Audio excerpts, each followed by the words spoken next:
Hello everyone, আসসালামু আলাইকুম। আজকে তোমাদেরকে আমি দেখাবো কিভাবে রোল বানাই। আমি তো সবার প্রথমে বানিয়ে নিয়েছি রুটি পরোটা। এটা রুটি বলবো নাকি পরোটা বলবো আমি সত্যিই জানি না।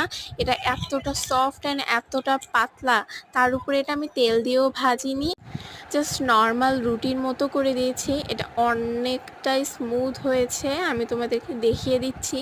সো এই রুটির রেসিপি চাইলে কিন্তু আমি অবশ্যই দেবো।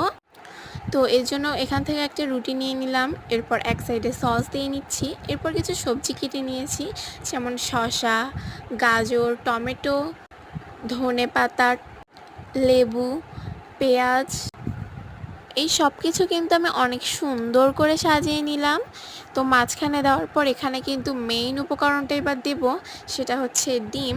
তো ডিমটা কিন্তু আমি হালকা করে স্লাইস করে নিচ্ছিলাম, ছোট ছোট কিউব করে নেওয়ার পর এটা রুটির মধ্যে দিচ্ছিলাম, এরপর ভাজ করলেই রেডি আমাদের স্পেশাল এই রোলটা। খেতে এত মজা ছিল, তোমরা ট্রাই না করলে বুঝবা না। প্লিজ তোমরা ট্রাই করিও।